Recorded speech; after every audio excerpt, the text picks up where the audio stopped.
Hello, and welcome to the 404 Media Podcast, where we bring you unparalleled access to hidden worlds, both online and IRL. 404 Media is a journalist-founded company and needs your support. To subscribe, go to 404media.co. As well as bonus content every single week, subscribers also get access to additional episodes where we respond to their best comments. Gain access to that content at 404media.co. I am your host, Joseph, and with me are 404 Media co-founders Sam Cole. Hey, what's up? And Emmanuel Mayberg. Hello. When do you think we'll ever record a podcast where it's all of 404 Media? I can't remember the last time we did that.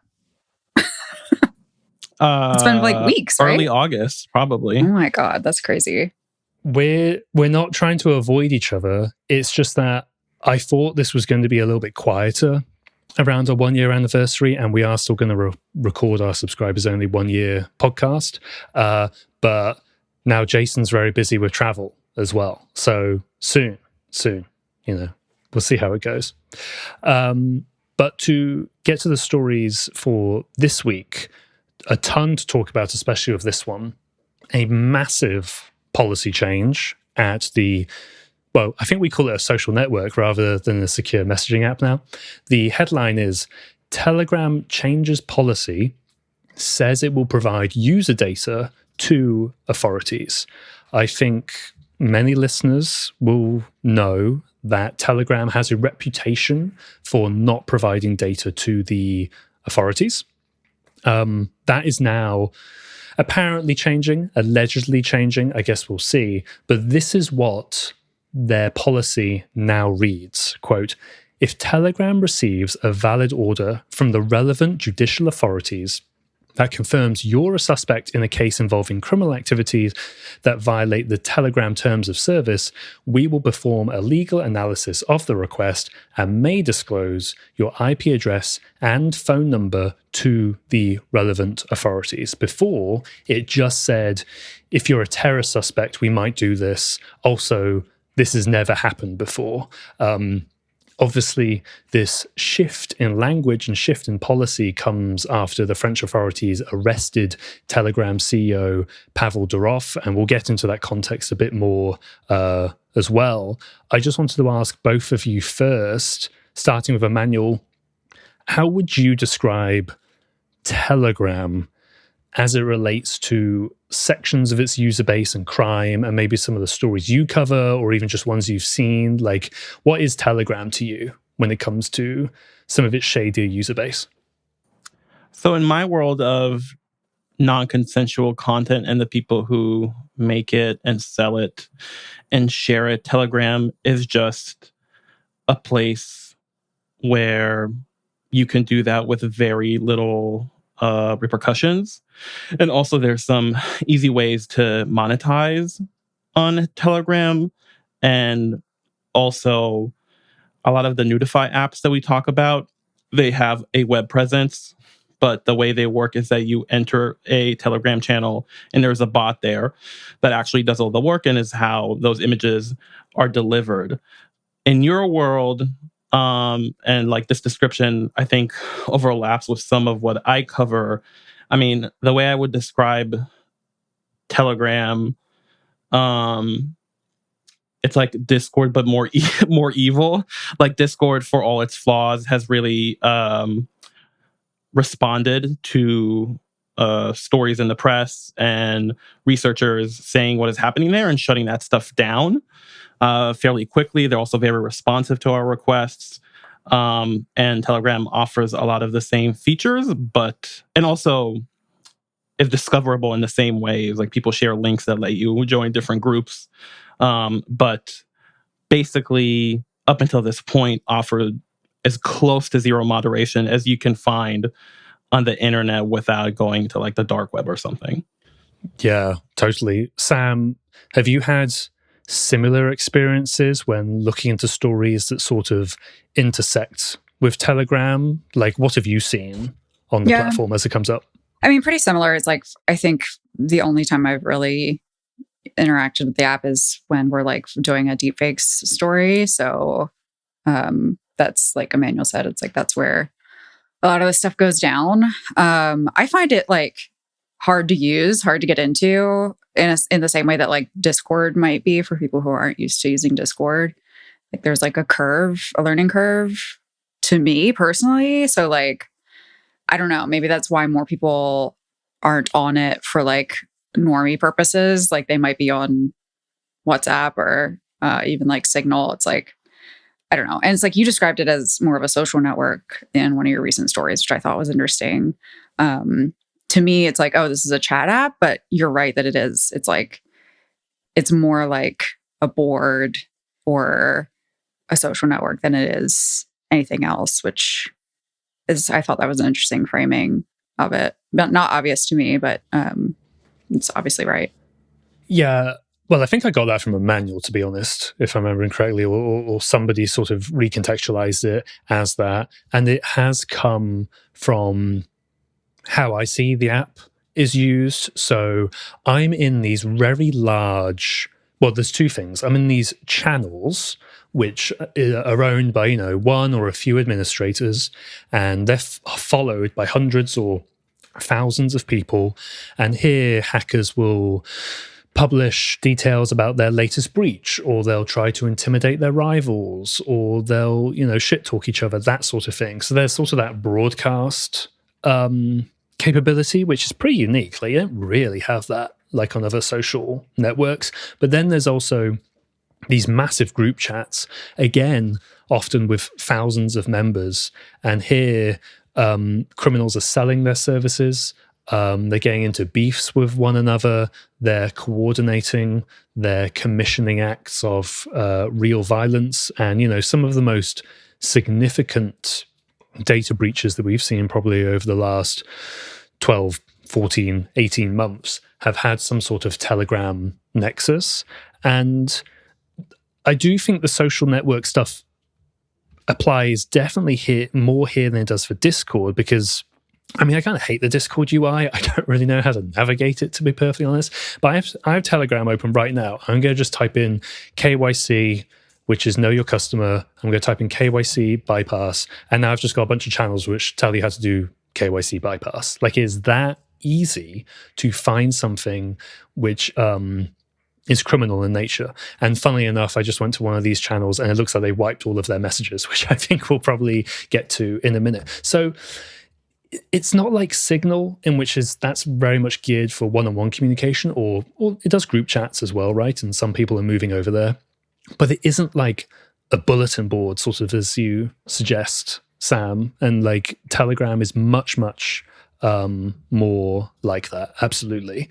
So why is this the policy change? I think it's very fair to say that it's due to the arrest of Durov, who is Telegram's CEO. Just very briefly to run through the timeline of that. In August, late August, he lands in France at an airport from his jet. He is very swiftly arrested by the authorities, and they initially detain him, and then they eventually do charge him with various crimes. But one of them centers around Telegram's refusal to engage with the authorities in response to, lawful and valid requests for user data. Now, we haven't really actually seen those requests themselves, but Politico reported one example, which is that French authorities were investigating an alleged sexual predator on Telegram. They engaged in an undercover conversation. This predator allegedly admitted to raping a young girl. The French authorities then go to Telegram and say, we would like information on this user, and Telegram refused. So the French authorities pivoted to investigating Telegram, the people behind it and the service in its own right. Very similar, which will bore everybody because I don't shut up about it, but it's very, very similar to the encrypted phone companies which sell encrypted devices to organized criminals and drug traffickers, in that they have now been treated as criminal entities in their own right. And that's sort of the context in which you see Telegram, especially because the French authorities have been instrumental to the hack of one of those companies called EncroChat.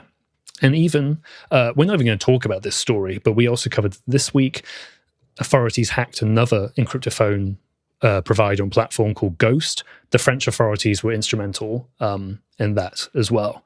So I mean, what do we think about this policy change? I mean, I've been talking to some people with an interest in the outcome of this, and sort of my takeaway was that, well, Durov and Telegram are trying to spin up a sort of division to respond to law enforcement requests for hundreds of millions of users. It's an absolutely enormous app, and you're spinning it up yesterday. Now, like, it just seems an insurmountable, because presumably they didn't have a division before because they weren't responding to any data requests, you know?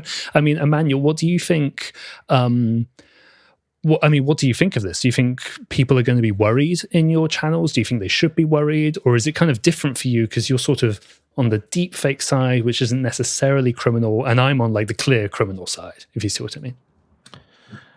So generally, I think that last time we talked about this and Jason wrote a piece reacting to the arrest, we all sort of shared how leading up to that point, we have often talked about how wild Telegram is and have wondered out loud and talked about writing about how is it possible? How is it possible that this widely used app that has many legitimate uses is so wildly harmful and openly harmful, and the company refuses to do anything about that? So in a very simple way, I feel like it just so happens that it's France in this case, for this particular reason, arrested him and kind of brought him into reality, as opposed to him being a secluded billionaire in Dubai, I believe it is.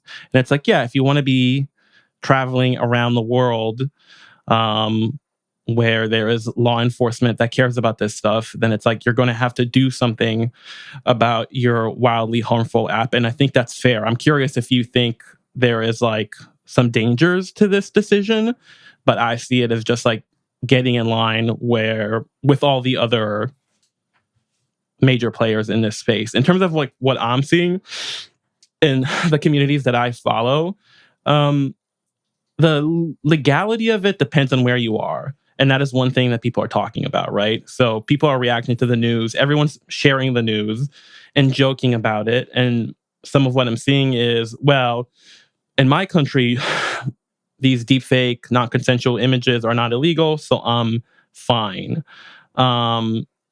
Surely there are people who are doing this in California or New York where there are laws on the books or laws in the works against this stuff. Does that mean that people will go after them? That depends on how badly someone wants to chase this down and file one of these requests with Telegram. Is it going to stop all the non-consensual activity that is happening on Telegram? I'm not seeing that yet, but it's possible that people will start moving somewhere else. Yeah, I mean, we're definitely already seeing some people moving elsewhere. After the arrest, we did just a short piece where we went through some channels, and, you know, there was, I think actually a KYC fraudster said they were moving. I spoke to a hacker who we're actually going to speak about in the second half of the show, and they said that they were moving contacts over to Signal. And, you know, I've seen even more of that since the announcement of this policy change. One message said, "Fuck Pavel," so obvious reference to the CEO. There are some which I would say are a lot more rude than that. Even more than that. One channel that distributes hacked data from an underground sort of fraud and hacking forum, they already say they're moving over to Tox, which is like I think it's a Tor-based instant messaging client. Very different to Telegram, not going to have the same amount of reach. And that is like the key thing with Telegram. It's about reach. It's not even about secure communication, because you can go do that in a million different ways. And especially, as we've said with Signal, it's being able to reach people on a very large scale very, very easily and regroup very, very quickly as well. And I've seen recently some of the sort of hacking channels I follow, they've been shut down for whatever reason. Like, I'm not entirely sure why they've been shut down exactly. Sometimes it happens, sometimes it doesn't. And they've made a replacement channel, and like, it's way smaller, and there's just like less chatter in there. And I think it shows that disruption can annoy some of these criminal actors on Telegram. You brought up, like, are there any real concerns here? And I think there definitely could be later. And I think there are legitimate questions around how Telegram is going to handle quote unquote valid requests from different law enforcement agencies and different countries. Obviously, a law enforcement request from US authorities, European authorities, British authorities can be bad. There are like bad American warrants for sure when they're asking for like all of the viewers of a single YouTube video or something, like crazy overbroad stuff that should not be allowed. The Google reverse location data warrants where they say, we want to know every single Android device was in this location at a particular time, like really, really crazy stuff. That being said, a lot of them are also pretty narrow, and I would generally take a UK, a US, a European warrant targeting a specific crime than, I don't know, Iran going to Telegram and saying, we want all of the details on people who are protesting, which, may technically be a crime under Iran's laws or wherever. But you would hope that Telegram would have sort of the mature systems in place to recognize, like, we should not hand that data over. And I'm sorry, but I'm not going to give Telegram the benefit of the doubt when they haven't even like done this for years and years and years, and now they have to spin it up quickly. Like, they're going to get completely flooded with requests, I'm absolutely sure. So like, now the devil is in the details about whether they're actually going to do this effectively, proportionately, and keep all of the normal questions in mind that like a Discord would. Like, I mean, maybe I'm wrong, I haven't seen a warrant like this, but you would hope that if the FBI went to Discord and they say, we want the IP addresses of everybody who viewed this one video across all of Discord, across all of the servers or something, like that would be a ridiculous request. You would hope that Telegram would not do something similar. Do you think that rings true, Emmanuel? Do you think that's like a valid concern? Or it totally is, but I think it just brings Telegram into the realm of every other serious technology company, right? They are now dealing with the same problems that Facebook and Twitter and all these apps have dealt with forever, as opposed to the previous state of things where they were just like, fuck it. Which was not a good situation either, and I think why there's so much criminality in there. Yeah, it was the ease of use, and criminals know that Telegram did not give a fuck, basically. And it's like, we can just hide here, basically, in plain sight. So there, as part of this shift, and you know what, to be fair, let me just briefly read out a bit of Durov's statement. He posted something to his own Telegram channel, and he said that to further deter criminals from abusing Telegram search, we have updated our terms of service and privacy policy, ensuring they are consistent across the world. We've made it clear that the IP addresses and phone numbers of those who violate our rules can be disclosed to relevant authorities in response to valid legal requests. These measures should discourage criminals. And then he carries on a little bit, and then he says, we won't let bad actors jeopardize the integrity of our platform for almost 1 billion users. Massive change in tone from how it's been, but it's like that bit in Succession where the dad says, you're not serious people. I know I'm being pretty rude to Telegram, but it's like, you can't run an app for 1 billion users and just not respond to law enforcement requests for data. It's crazy. You mentioned this on Slack, and I've since seen other people on social media note this, but if you zoom out and you look at what France did to Telegram and Brazil has now managed to do to Twitter, there just seems to be like broadly some checking of like tech billionaire power in a way that seems, I mean, again, you brought up the potential issues, but broadly seems healthy to me, to just be like, okay, let's actually push back on this like completely rogue and very powerful entity that doesn't want to obey the law. Yeah, makes sense. And I guess just the last thing is that last week I actually found this court order in the US for Telegram data. The documents are sealed, but the title of the docket, which is basically, where the court records are stored, it says it's looking for data on a Telegram account related to a specific charge, and then you look up the specific charge itself, and it looks like it's about child abuse imagery. So that was filed in February. A judge granted that application for a search warrant to get user data. It doesn't look like it was executed. I'm actually not 100% sure if I would see that, if it was sealed or not, but that's ongoing.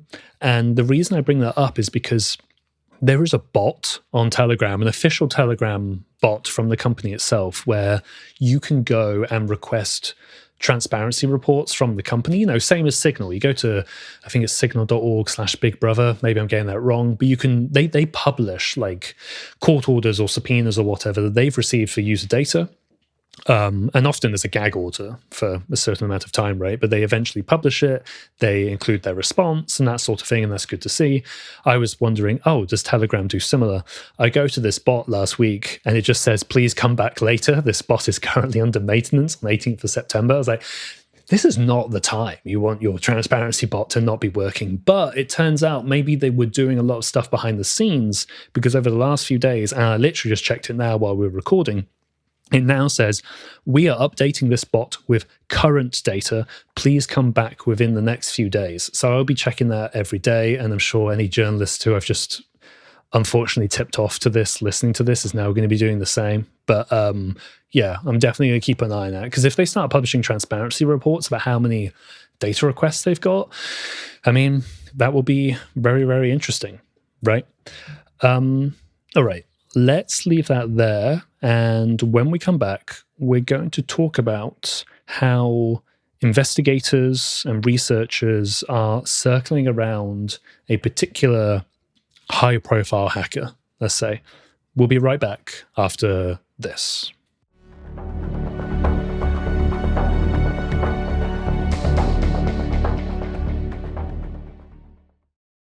Fuel up for fall with Factor's no prep, no mess meals.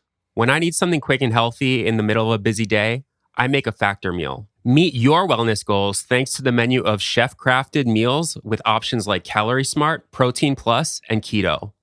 Factor's fresh, never frozen meals are dietitian approved and ready to eat in just 2 minutes. So no matter how busy you are, you'll always have time to enjoy nutritious, great tasting meals. Make today the day you kickstart a new healthy routine. With 35 different meals and more than 60 add-ons to choose from every week, you'll always have something new to try. Treat yourself to restaurant-quality meals that feature premium ingredients like filet mignon, shrimp, and blackened salmon.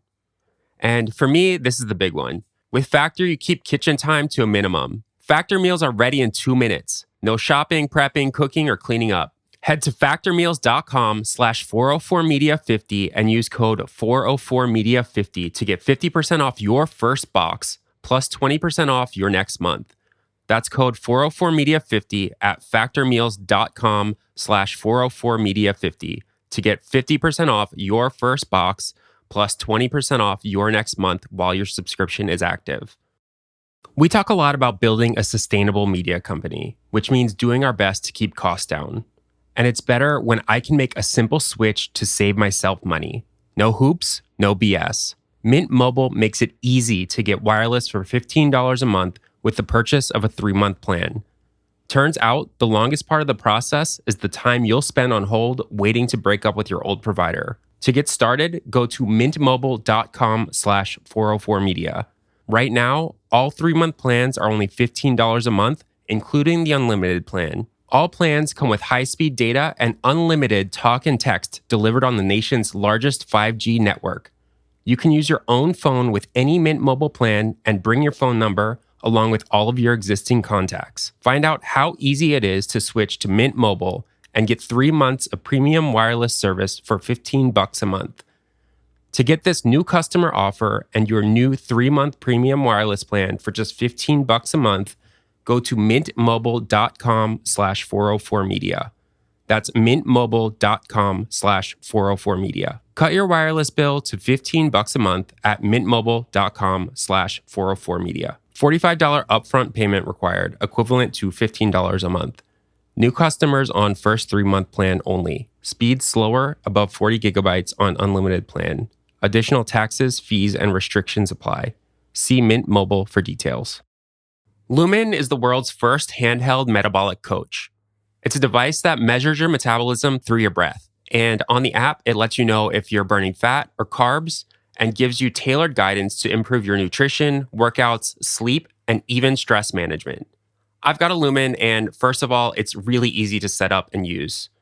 Every morning, I breathe into it to learn whether my body is mostly burning fats or carbs. With that data, Lumen gives me a personalized nutrition plan based on how my body is working that day. I also use it before a workout to learn if I need to fuel up, and before or after exercise or eating to see how my body is working. Lumen has helped me understand my metabolism, showing me how my body turns the food I eat into fuel.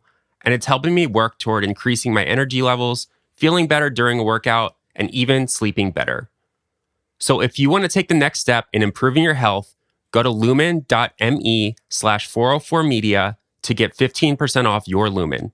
That's lumen.me/404media to get 15% off your purchase. Thanks, Lumen, for sponsoring this episode.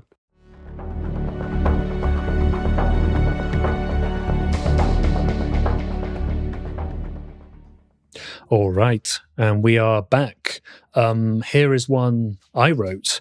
The walls are closing in on the snowflake hacker. Emmanuel, first of all, we had like a lot of big breaches this year, right? What are some of those exactly that come to mind? Yeah, so I think the biggest one this year is probably the AT&T one. I don't know the number off the top of my head. Do you? How many? I mean, all of their customer base, basically. The quote literally from AT&T is, quote, nearly all, end quote, which is the worst. Like, that's bad. Yeah, and that data was very compromising. It shows when people texted, called each other or called each other, when and who they contacted. Just extremely damaging leak. There was the Ticketmaster hack that we covered. There's the Bosch Health one that I think included some DEA data. Is that the one that they were?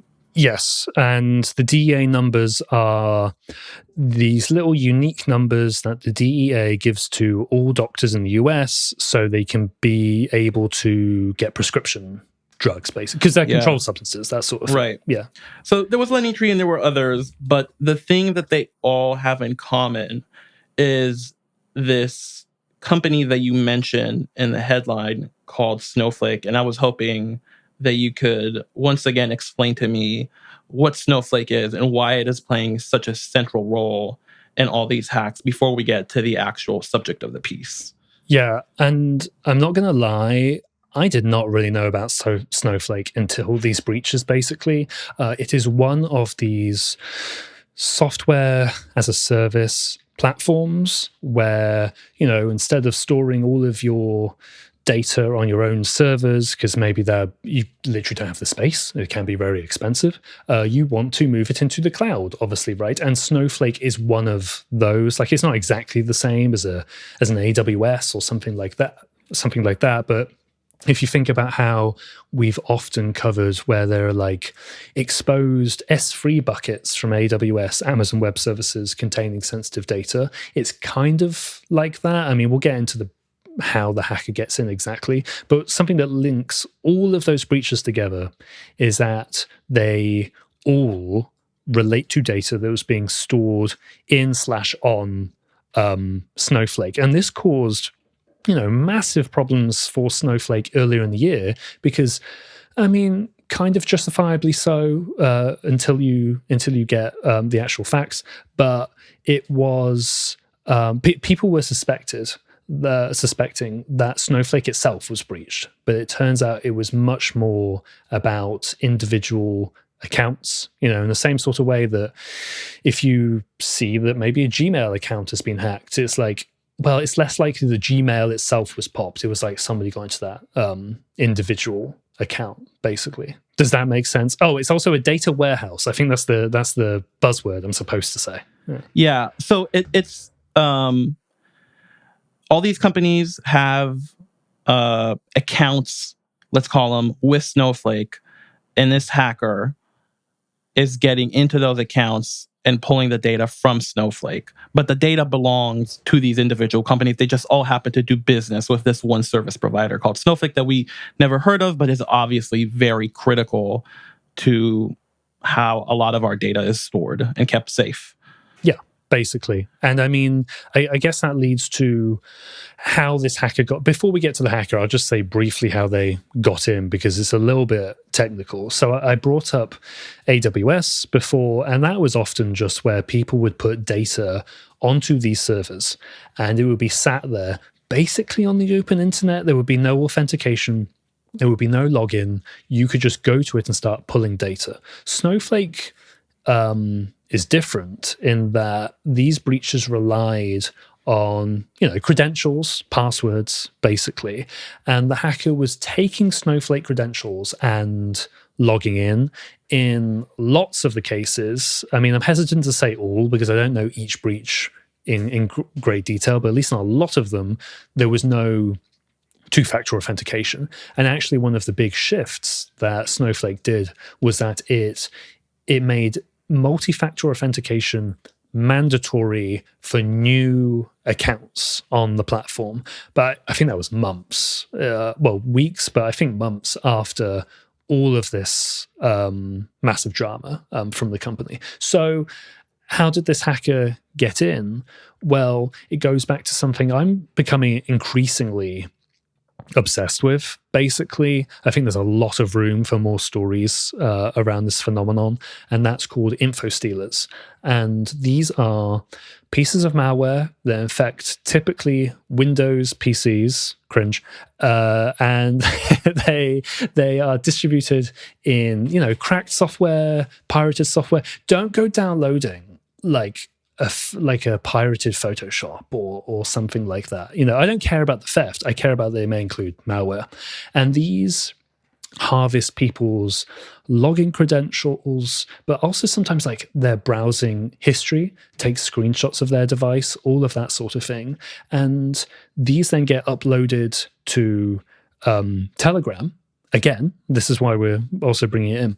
And here you can sometimes buy early access to these credentials. You give the malware maintainers or the people distributing the credentials some money. You get early access, so the creds are nice and fresh, and then you can log in.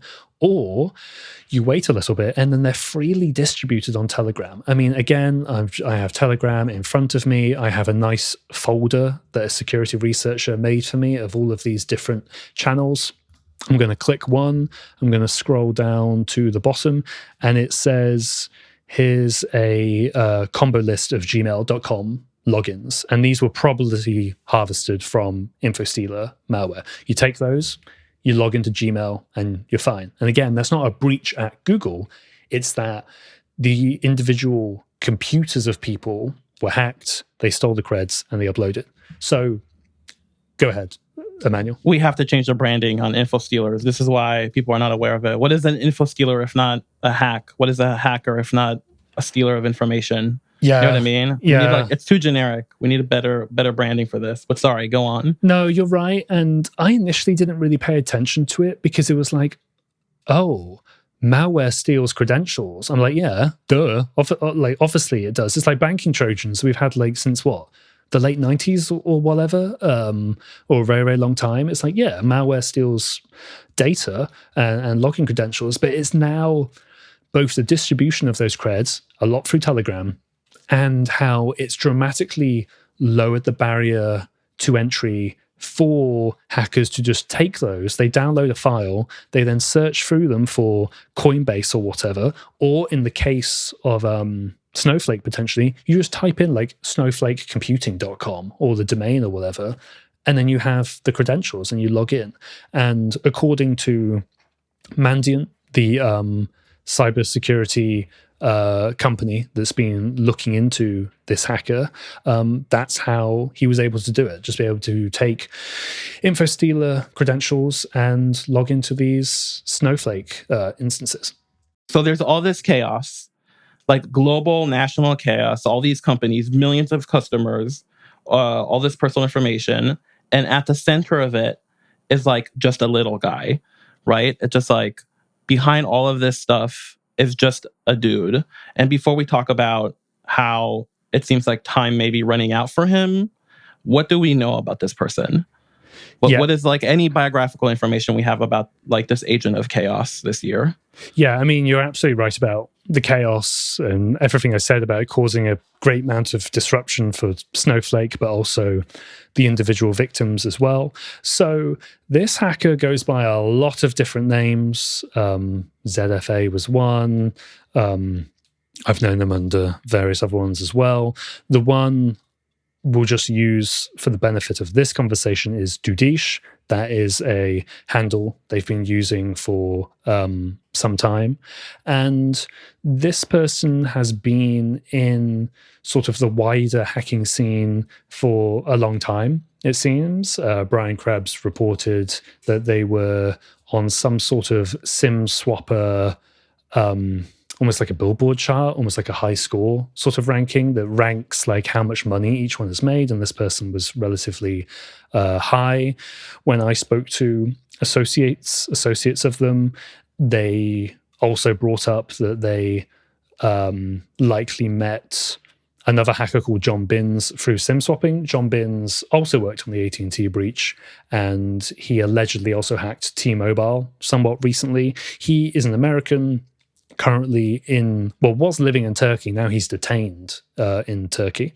But then after the arrest or the detain, after Binns ended up in prison, Judish sorts of starts this rampage through various Snowflake instances and just takes that methodology and keeps running with it to the point of even using their own software. I don't know exactly who made it, but Mandiant said it was a custom tool that would find targets to then breach using these InfoStealer credentials. And Mandiant's built up what they think is a pretty good, I mean, I say pretty good, they say moderate confidence, to use like intelligence, parlance.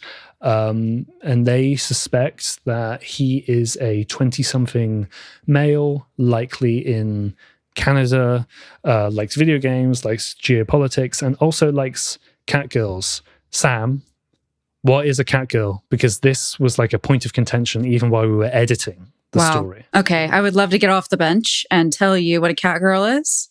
It's just a cat girl. It's a cat girl. What do you want to know? Like it's a girl that has cat ears. It's self-explanatory.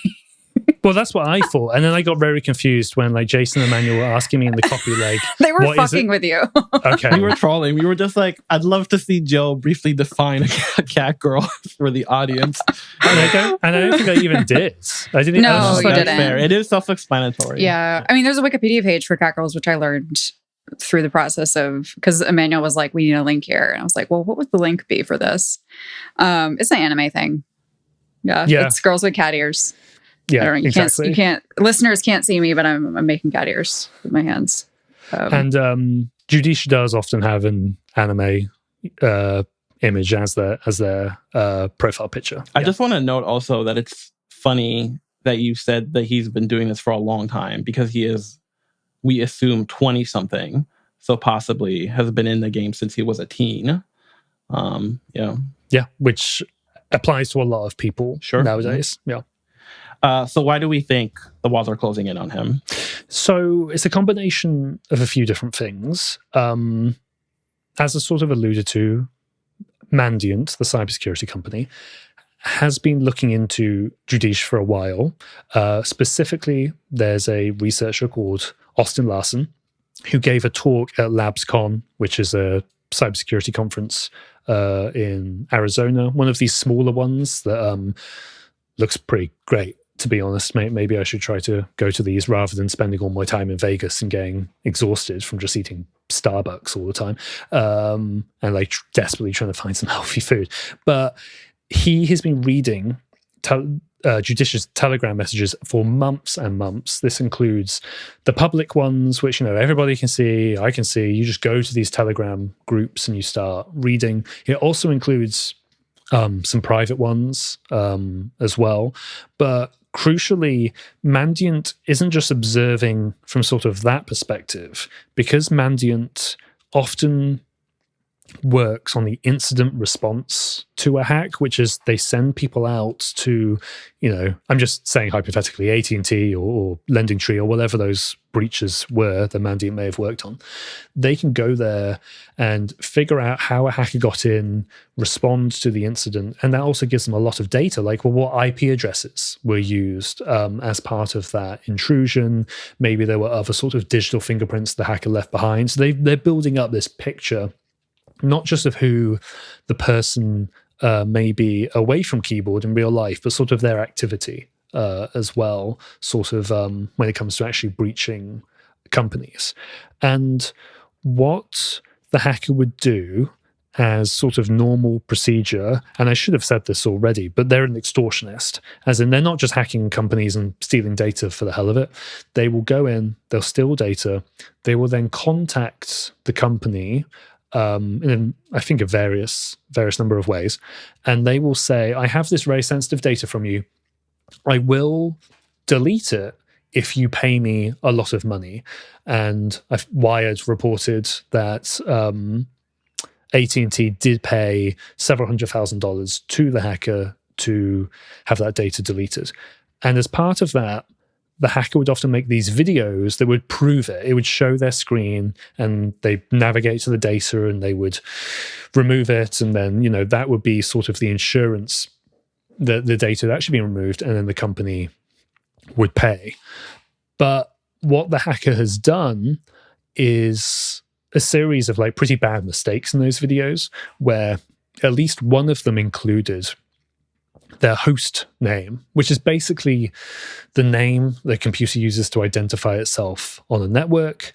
And, and to be clear, this isn't like their laptop that's, it showed the name of their laptop. No, it's showing the server they're logged into, where they're storing the data and then deleting it. This is, of course, how often hackers store and exfiltrate data. They're not just pulling it down to an external hard drive on their laptop or their desktop. They're using a VPS somewhere to exfiltrate in there and then store the information as well. So armed with that host name, and I think some other identifying details, Larson and others at Mandiant were able to figure out where that server was by using the computer search engine Census, which can, I was actually using Census today to report another ghost encrypted phone story, and it can show you sort of details about the server, its characteristics, I think like what software may be installed on it, that sort of thing. They were able to figure out Judicia's infrastructure is in Ukraine. They then informed the relevant authorities, and the server got shut down. All this time, I'm actually speaking to Judish because he's posting in these public Telegram groups complaining about the SBU, the security agency of Ukraine, security service, of seizing his server. And something you have to keep in mind about this is Judish often does something called detrace, which is where they'll post deliberate misinformation to try to throw journalists, researchers, investigators off. But sometimes they actually say some stuff is true, and that applies to the seizure of their servers as well. So, I mean, there's all of Mandiant's stuff. There's Brian Krebs is doing more reporting, and he actually published a few days before Larson's talk that it's likely somebody in Canada as well. I think Brian Krebs actually even got a little more specific than that. But I guess, well, and the last thing is that Mandiant confirmed to me they are coordinating with US and international law enforcement, which is obviously the biggest concern if you're a criminal hacker. I guess just last thing I'll say is I didn't really get into this in the piece because there's not really many details available at the moment, but the hacker is still active and they're still targeting other software as a service platforms. I don't think the disruption is going to be like as big as it was with Snowflake, but they're apparently still doing stuff, So I guess we'll just have to see what they do next, or if they get arrested first. All right. With that, if you are listening to the free version of the podcast, I will now play us out. But if you are a paying 404 Media subscriber, we're going to talk about how Nintendo will probably win its lawsuit against Powerworld. You can subscribe and gain access to that content at 404media.co. As a reminder, 404 Media is journalist-founded and supported by subscribers. If you wish to subscribe to 404 Media and directly support our work, please go to 404media.co. You'll get unlimited access to our articles and an ad-free version of this podcast. You'll also get to listen to the subscribers-only section where we talk about a bonus story each week. This podcast is made in partnership with Kaleidoscope. Another way to support us is by leaving a 5-star rating and review for the podcast. Here is one of those from Andrew Neal. This podcast is restoring my hope in tech media. Thank you very much. This has been 404 Media. We will see you again next week.